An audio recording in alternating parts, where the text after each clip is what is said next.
বুধবার ট্যাংরায় দে পরিবারের বাড়ি থেকে উদ্ধার ৩ জনের দেহ। বাড়ি থেকে রক্তমাখা জামাকাপড়ও উদ্ধার করেছে পুলিশ। এই জামাকাপড় কার? পরিবারের বাইরের কারোর? তাহলে কি ট্যাংরায় এই ৩ খুনে তৃতীয় কোনো ব্যক্তি জড়িত? এ নিয়ে তৈরি হয়েছে রহস্য। ট্যাংরায় ৩ জন খুন। বাড়ির ২ বউ সুদেষ্ণা দে, রমি দে এবং রমির মেয়ে প্রিয়ঙ্বদা।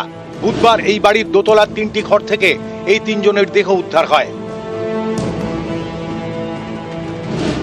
এই ৩ জনকে কে বা কারা খুন করলো, এটাই এখন বড় প্রশ্ন।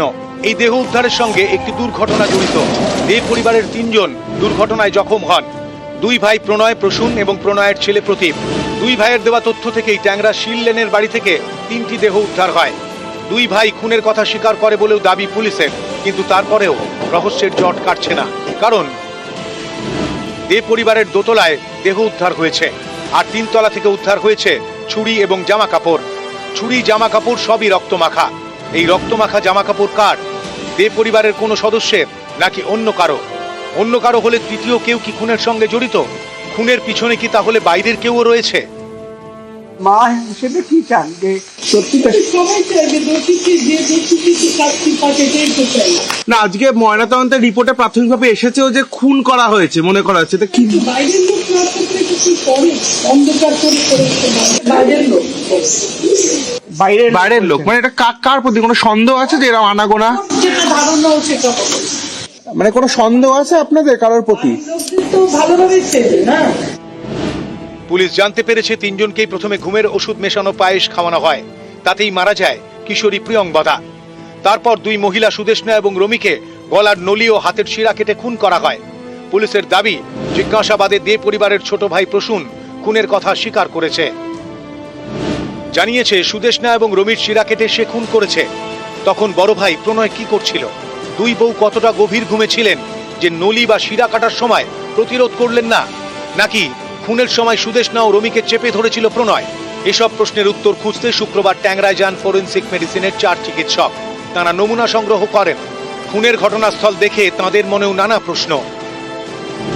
খুনের ধরন নিয়ে নানা ধোঁয়াশা।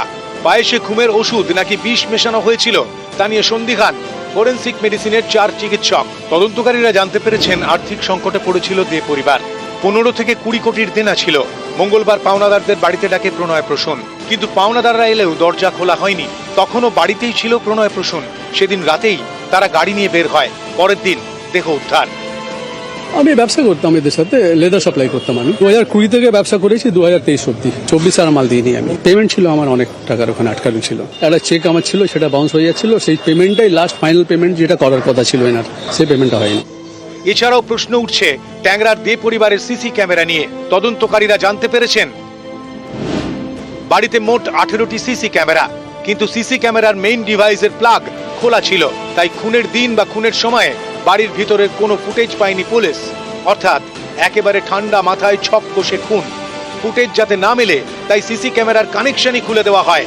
শুধু তাই নয়, খুনের পর বেশ রাতে বাড়ি ছাড়ে দে পরিবারের 2 ভাই, সঙ্গে বড় ভাইয়ের ছেলে। সবাই একদম নির্লিপ্ত, যেন কিছুই হয়নি, সব স্বাভাবিক। এলাকার অন্য একটি সিসি ক্যামেরার ফুটেজে সেই ছবি ধরা পড়েছে। নিউজ 18 বাংলা।